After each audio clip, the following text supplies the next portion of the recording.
How long do we have? Until 45 minutes. Until 11:45.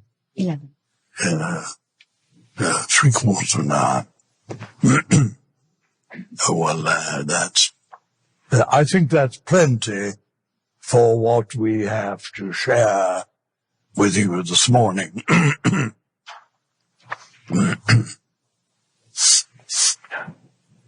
I think there's no doubt that we as a species and as individuals are in trouble. We really are messed up in trouble, aren't we? And I think one of the reasons, you might say the main reason for our being in trouble, is that we're stuck in a special place, which is not good to be stuck in. And we have, Catherine and I, have 3/4 of an hour to get a bit unstuck. I mean this very seriously. Unstuck. Now, I think we would all agree that what we are is an important question. What one is a very important question. And what one is depends on where you are looking at one from. What I am depends on where you are looking at me from. The distance of the observer determines the nature of the observed. I mean, this is common or garden relativity, isn't it? Now, looked at from exactly there, well, there plus, I look at myself from there, and I perceive, with the aid of a mirror and information I get from my friends, looked at from here, I perceive a human being. And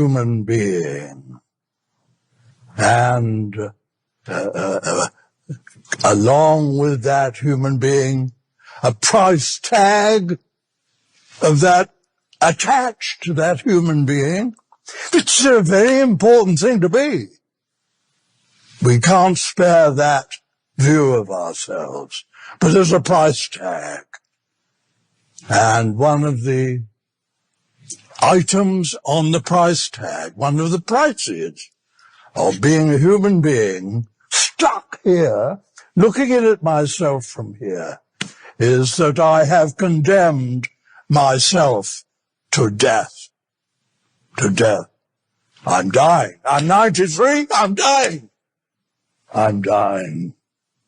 My shelf life is almost run out. I've condemned myself to death. It's very important to be a human being. It's a very precious thing. It's a very marvelous thing, but let us take into account the price. And it's a high price. I've condemned myself to death when I look at myself from here. But that's not the only place I can look at myself.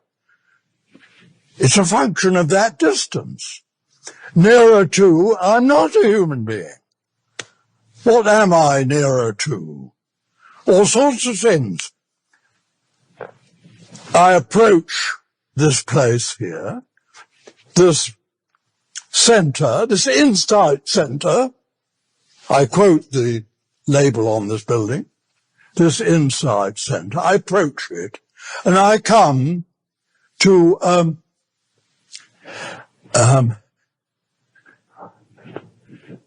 UCR, United Cellular Republic. I come to a place where I am where this is revealed to be a united cellular republic, a huge community of little guys called cells. United Cellular Republic, more populous, more inhabitants than the United States of America. Little guys called cells. I come to that place. When at a millimeter or two from here, I'm no longer a human being. I'm the United Cellular Republic. Very populous, you know. And I come further in. And what do I find, Catherine? What do we find when we come right as far as we can in? What do we find? I'm looking at what I find right here. And I find at this time space. Nothing but space for you friends. Nothing. And I go further out and further out and further out. And I find a cosmos. So what is at the center here? What is at the center of each one of us? Depends. What is perceived to be at the center depends on the range of the observer. And the human condition is to be stuck there. Stuck there. I'm only human after all. Ha ha ha. Come on. You know, let's catch up with the times. Let's catch up with the Buddha. Let's catch up with Einstein and say what I am depends on the position, the range of the observer. And to be stuck at the human level is to condemn oneself to death. And many other things, isn't it, Catherine? What else? It's to condemn oneself to be locked up in a box. Locked up in a little box, closed, separate from the others, afraid of the others, afraid of the world, lost in the world, and mainly a box among many billions of other little boxes, and in a situation of confrontation. Yeah, ding dong, you know, bang, bang, bang. Because the boxes are separate. Yes, we're looking at ourselves from here. And you're looking at Douglas and Catherine from that region where we are face to face, confronting one another, dying, looking at two peepholes and a meatball, dying separate, done up in separate parcels. In a situation of confrontation and of loneliness. Very lonely. Very difficult to communicate from one box to another. And this is the origin of many, many problems, isn't it? Difficulty of communication, of understanding.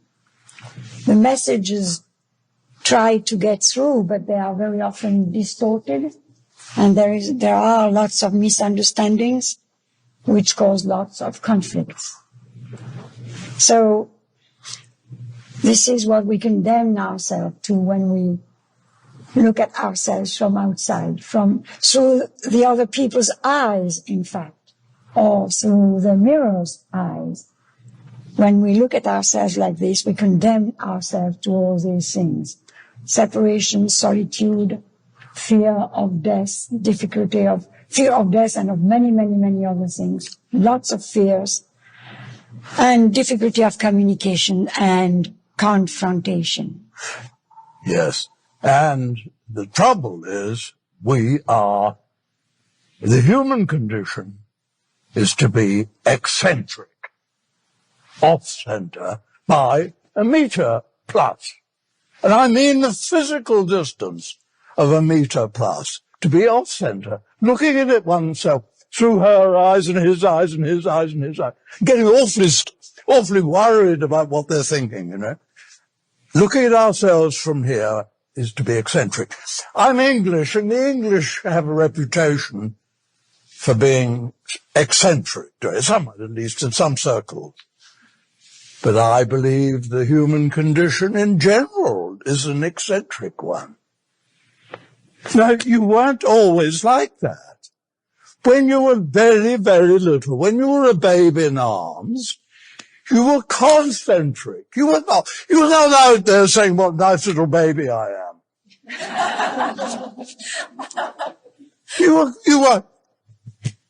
You were resident here. You were not out there, out on a limb, eccentric. And when you grew up a little bit, you joined the Human Club, and what a price you paid for joining the Human Club, a club we all must belong to, a precious club, a marvelous club. But this morning, I hope we are withdrawing the outrageous subscription to that club, which is, I am stuck here. I'm only human. I'm only human. Come on, I'm only human. Which is sheer madness. Sheer madness. We're stuck here. And this is our trouble. And how do we get out of this trouble, Catherine? By coming back home, coming back to our center. And this is what we suggest, or we invite you to do with us this morning, is coming back to our center, coming back to where we are and what we are and who we are at center. Inside meditation. And you know, the Buddha was up to this, wasn't he? He said, you will not by going come to the place where there is the end of suffering and birth and death, old age and birth and death and suffering. You will not by going come to this place. You will find it quite obviously by the reverse, by coming home. And our business in the next 20 minutes is to come home. And it isn't so difficult as all that. Why? Because we're there anyway. We're coming home to the place which, in fact, we never left. But we got out on a limb and we got stuck. And now we're going to unstick ourselves and come home. And there are many vehicles lined up to take us home, aren't there? And this is one of them. Yes. Could we just do a quickie, darling, really do an experiment? You see, this meeting, for our money, is not about blah, blah, blah. Don't talk. It's about action. It's about making a journey, a real physical journey. I stress physical journey. Or psychological, it's spiritual. It's physical. And it's a physical journey from where we got stuck, looking in from that particular distance which establishes our humanity. From there, it's a journey, physical journey, home by various vehicles. And Catherine will conduct us. She's a conductor of the vehicle. Yes, conductor of many kinds of vehicles. We are kind of travel agents, We're trying to help people to come from one place out there to this place here. And, I'm the bus conductor. So, we're going to use this pointing finger, to help us, see things clearly, When you want to see something, you point at it. When you want to show something to someone, you point at it, don't you? So will you please kindly use your pointing finger and point at the ceiling now. And what I'm asking to you is just to look and see what is the case, what is given here and now on present evidence. We are pointing and looking at things which have shape, colors, solidity, and which are certainly not eternal. Now, right now we're pointing at this scene, which is, as you can see, an object, solid object, white, that has a color, a texture, and a shape. You can outline this ceiling. It's limited, isn't it? And although it seems to be brand new, it will certainly crumble down someday. It will be reduced to dust. It's not everlasting. Now, bring your finger down and point at the wall or a person. A friend. A friend, or Douglas or myself. And you can see again that you are pointing at an object, a thing which is very limited. You can outline this object. It's solid, it has colors, shape, and even if you're pointing at a friend, I am afraid to say that it's essentially perishable. And then now bring your finger down and point at one of your feet. And again, you're pointing, as you can see, on present evidence, you're pointing at an object. Solid, limited, small, colored, with shapes, very definite. You can outline your foot, and perishable. Now, point at one of your thighs, and again, it is an object, isn't it? Solid and limited and colored and perishable. A thing. Now, point at your tummy, and again, you can outline your tummy. It's more or less limited, depends. And it has colors and shape and solidity, and it's perishable. Now point at your chest, and again you can outline your chest, again more or less limited, voluminous, and it's colored and solid and perishable. And now, will you please touch your chest with your finger? Put your finger on your chest and bring it forward, forward, forward. Go on. What happens to your finger? Well, I suggest you will see, as I do, that your finger slowly disappears, doesn't it? First the nail, and then the rest of the finger disappears. And why is it so? Well, I suggest you have reached a frontier. You've reached the frontier that is between the visible world of solid things and the land of everlasting clarity. And this frontier is very definite. You can outline it. You can now do it. Outline your frontier, which goes from your left shoulder to your right shoulder. It's a semicircle. It's a very clear semicircle, beyond which I suggest you can't see any object anymore. Please don't look at Catherine. Look at what your finger is doing, what's happening there. And now point at what you're looking out of beyond this frontier. What is looking? What you're looking out of. Now, what can you see? What are you like on present evidence at 0 millimeters from yourself, not 1 meter plus, but at no distance from yourself? What are you looking out of?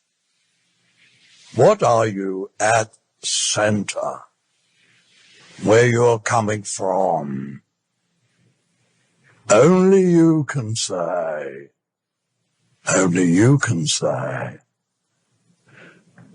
Go on pointing, please, at this place. Go on pointing. But look up. Don't look down. Look up and see. See what is your finger pointing at. Is it not pointing at an empty space? Clear, immaculate, and absolutely boundless, and wide awake, awareness itself. And because this space, this aware space is totally empty, absolutely empty, see how immediately full it is. Full of your finger, pointing finger, and beyond your finger, full of the whole room and all your friends in this room. I suggest that what you are, as Douglas said, at 0 centimeters of yourself, is this wide, clear, immaculate, awake space for the world to happen in. And right now, the world that happens in your space is this room with all your friends in it. And at center, you are nothing whatever, but an awake nothing. Awake nothing is quite, I almost said quite something. An awake nothing is an extraordinary nothing. Awake nothing, which is capacity for everything. So at center, are you not on present evidence? No thing exploding into as much of the universe as is on show at this time. It could be 1,000,000 galaxies. It could be just one person. It could be you in the mirror, that human being. Nothing, everything at center. And now, while still pointing at what you're looking out of, have a look at your friends in the room and see what they are pointing at, all of them. They are human beings, aren't they? And what are they pointing at, all the others? They're pointing at a human being, aren't they? Everyone in the room, except you. Now, if you come back to what you're pointing at within yourself, you see the difference, as Douglas said. Look at the difference. Look at the difference. Astronomical difference. And to see the difference more clearly, you can use both fingers. Yes. And put someone's head on the nail of your outer finger, and then compare what is on the tip of your outer finger there, and what is in the direction of your inner finger. Is it not absolutely different? Where you are, is there anything like what you see on top of other people's shoulders? Is there anything like it here where you are? And aren't you absolutely unique in this room? On present evidence. Each of you. Now, if all the Americans were in this room here this morning, you would still be the only one who is pointing at the space. And if all the creatures in the universe were here in this room doing this, you would still be the only one who is pointing at this. Yes. You see, one of the prices of being stuck here is that you are lost in the universe. You're absolutely lost. I mean, you're one of 6,000, 7,000 million humans circulating this planet. And the planet is one of millions and millions of planets and planetoids circulating the sun. And the sun is one of millions and millions and millions of stars circulating our galaxy, and the galaxy is one of millions and millions and millions and millions of galaxies. You're lost. When you're stuck here, you are lost. You're not only dying, you're not only condemned yourself to death, you are lost. Your life is meaningless in this vast cosmos. But when you come home here and to get unstuck and come home via the United Cellular Republic and the Molecular Republic and all the atomic stuff and all that, you come all the way home. It ain't like that. It's different, isn't it? It's different. And you are unique in the world. Why? Because you are one with the one. One with the one here. Yes. And we get unstuck and we come back to the place we were at when we were very little. This is a place we know. This is not a strange place. And the joke is that in any case, we're there. The only place you can live from is your center. You see, here you're a human being. Here you're a cellular being. Other places you are a terrestrial, a galactic, a solar, molecular, atomic being. But here at center, you are not any of those beings. You are a being. You're not a human being. You're a being. A being. Say, yes, I haven't vanished. I have vanished, and I haven't vanished. I found my being, my center. This is insight. This is insight. This is the center. This is meditation. This is obvious. And it's a place. You see, the Buddha said, you will not by going get to this place. It was the end of suffering, and I would say the beginning of joy and love and everything our heart desired. You will not by going get there, but you will by coming back to the place you never left. Home. This is home ground. Yes. And as we said, when we are stuck in our little human appearance out there, then we condemn ourselves to separation. But when we see that here there is absolutely no thing, an absence of things, just clear, pure space, and every one of us can see this within himself or herself, well, there can't be two different spaces. Space is space is space. Emptiness is emptiness is emptiness. There can't be two different ones. So, when we see this, we also see that we are not separate. We are one.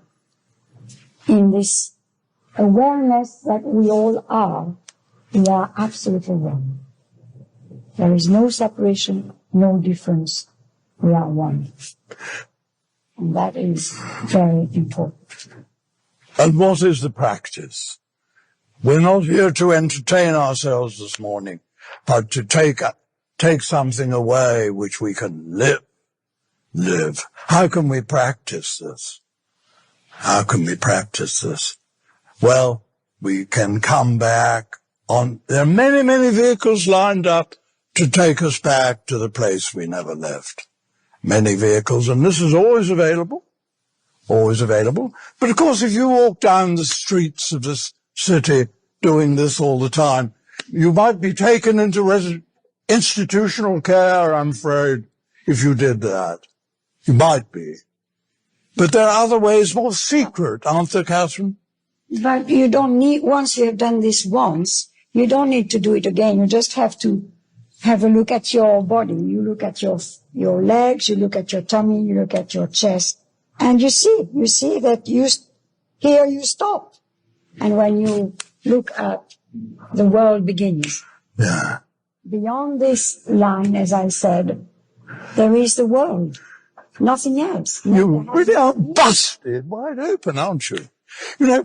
There's an American word we don't use in England called a jerk. And we jerk ourselves out there, don't we? We are jerks. The human condition is to be a jerk. Is this a rude word? I don't know. We jerk ourselves. We're looking at ourselves there. We're off center, We're crazy. A crazy species. Yes. And so you're really stuck there. And we're loosening ourselves up and we come home. And we could, we've got another 10 minutes to go on loosening ourselves, darling. Mm-hmm. We've got another 10 minutes. What about the single eye? What about that? That's one way home. It's another way, yes, too. Another way home. Yes. Well, as long as you identify with your image in the mirror, you think that you're looking at the world out of two little peepholes pierced in a meatball. And this is the human condition. And if you ask anyone in the street how they look at the world, they will tell you, well, with two eyes. Well, in their own experience. Well, is this true? We challenge these two. In fact, we challenge everything we've been told, because we think, Douglas and I, we think we have been taken for a ride. We have been told what to see. You know, since we were about 4, 5, 6 years old, it starts. We are told what to see. They tell us, look in the mirror, that's you in the mirror, and so on and so on. And slowly we identify with this personality which is completely out of center, eccentric. And among all the things we have been told to see is that we are looking at the world out of two eyes. Now, we're going to test this, to check this. Would you please, if you are wearing glasses, take your glasses out off and hold them at arm's length. And if you are not wearing glasses, make a pair of artificial glasses, as I'm doing now. You see, like this. So, you see, you make two windows, two little holes, separated by a partition. Well, if it is true that we are looking at the world with two eyes out of two little windows, these two windows should fit us, should they? So we're going to check.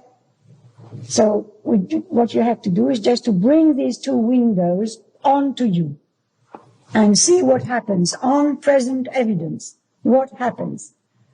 Well, I think when the two windows are coming very near you, you will see that the middle partition is getting very, very hazy, hazier and hazier. And now I put them right on. And I'm asking you how many windows are left.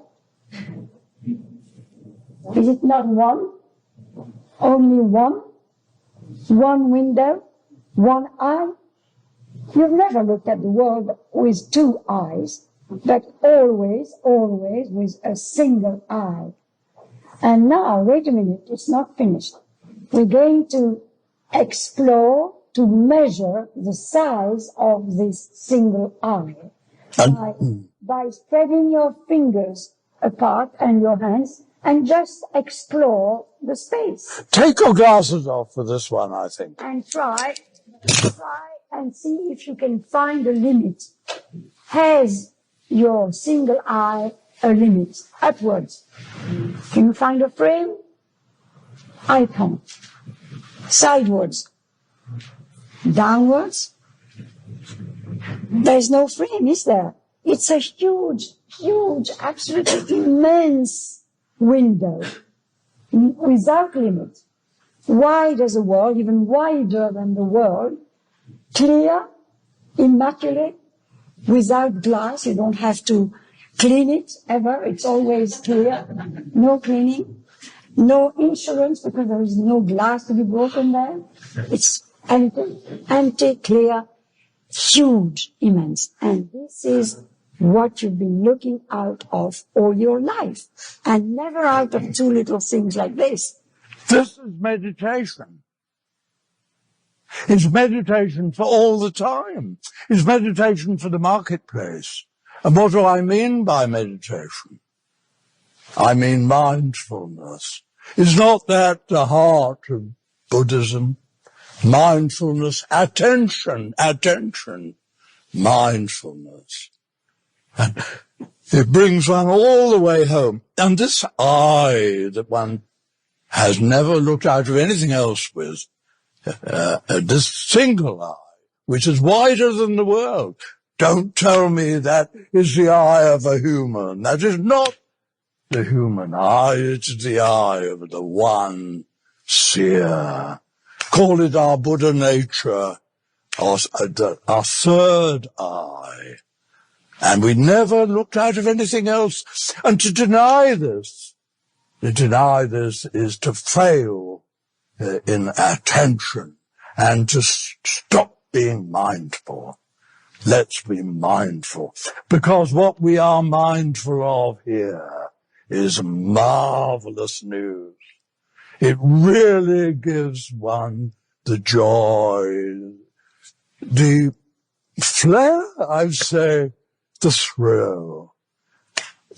The truth is so good, and lies are so lousy.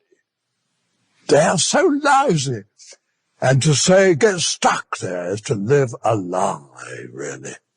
The truth, when we come home, is unbelievably blessed. And don't believe Catherine, don't believe Douglas. Test it. Is it true for you? And I would say that every circumstance in life offers us an opportunity to come home to the truth. Yes, to get unstuck from our humanness and come to our divinity, I would say. Yes, our splendor. What the one we really, really are. And when you have someone in front of you, as I have my dear Catherine in front of me now, what shall I do to come home? I just come home here and see I have disappeared. Not because I'm a nice old Douglas, which I'm not. I'm rather nasty old Douglas. But I see that I have disappeared in favour of my dear Catherine. It's not face to face, it's face to the single eye, this immensity.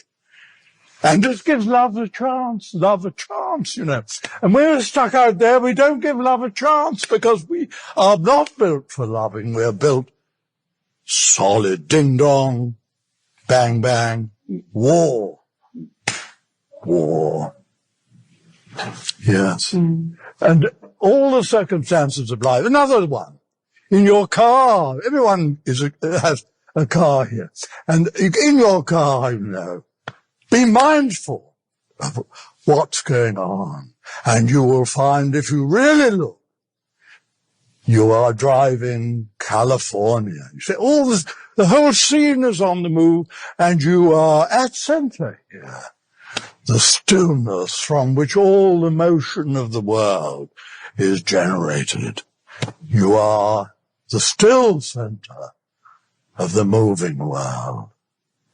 Everything is the opposite of what you and I had taken it to be when we got stuck there at a meter away from ourselves. This is un-Buddhist, it's silly, it's damaging, it's fatal, it's death, and it's nonsense.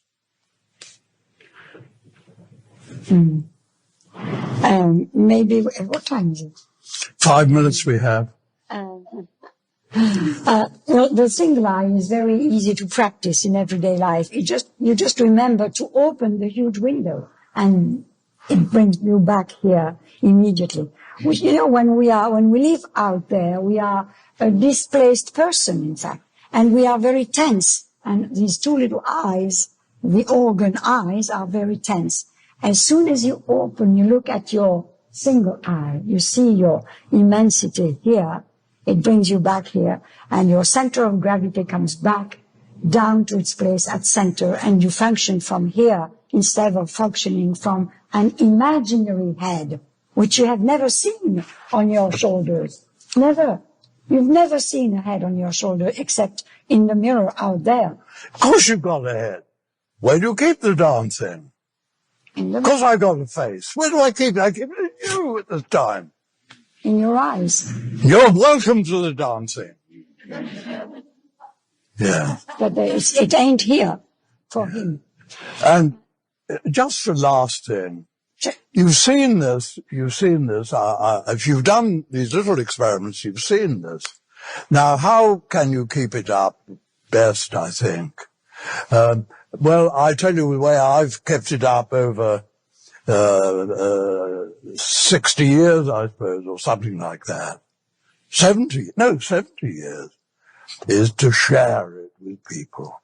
Don't push it at people, but when appropriate, share the single eye.